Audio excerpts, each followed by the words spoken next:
Well, that's the end of Game 10. The Braves fall to the Commodores 5-3. Welcome into Postgame Tomahawk Talk. I'm Ariel Tamir-Pinsky, joined by Adam Gawkin and Devin Jarvis.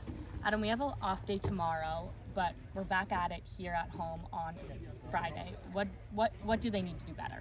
Well, the big thing is making sure that there's not moments like there were in today where they go, 4 innings in a row on offense where there's not a single runner that gets on base, because that's what happened today from the second to the fifth.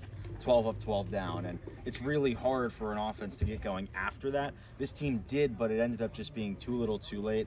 They got into too big of a hole, so it's all about just making sure that throughout the entirety of 9 innings, they're getting runners on, they're playing good, clean baseball, and they don't have those lulls like they did in the middle of the game today.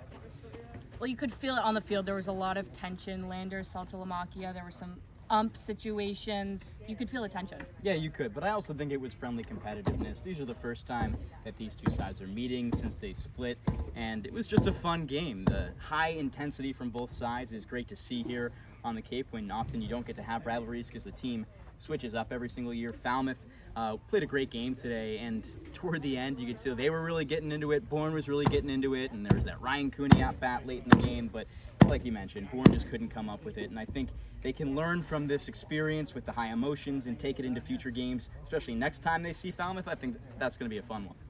Yeah, we talked about the cold bats a little bit, but we saw some good pitching today. Definitely a great start today for Matthew Shore. He just got the nod today after the starter was originally scratched, and he was awesome. Just a bullpen guy at the start of the year, a bullpen guy at Vanderbilt, but showed that he has what it takes to be a legitimate starter in this league. He never once looked like he got flustered. He only gave up 1 run in 4 innings of work. The control was there, pretty much everything that you could ask for from a freshman left-hander. So really solid stuff today from Shorey, and potentially another arm add to this rotation. Well, an off day tomorrow, but we're back at Dorn Park on Friday for a Chatham matchup. Don't go anywhere. More post-game coverage coming up next. Ariel Tamir-Pinsky now joined by Lyle Allison. Lyle, we're starting to see some similar issues that we were seeing in the beginning of the season, like with runners being left on scoring. Yeah, 7th, 8th, and 9th. They had bases loaded in the 7th. They did cash in, but they noticed the runners were still left on base after that one. 8th inning, same thing. Bases loaded, no runs to show for it. John LeGrand got to third base in the 9th inning, but he was stranded once again. Remind us of the Braves when they weren't really getting in the win column, and it's the same thing that happened tonight.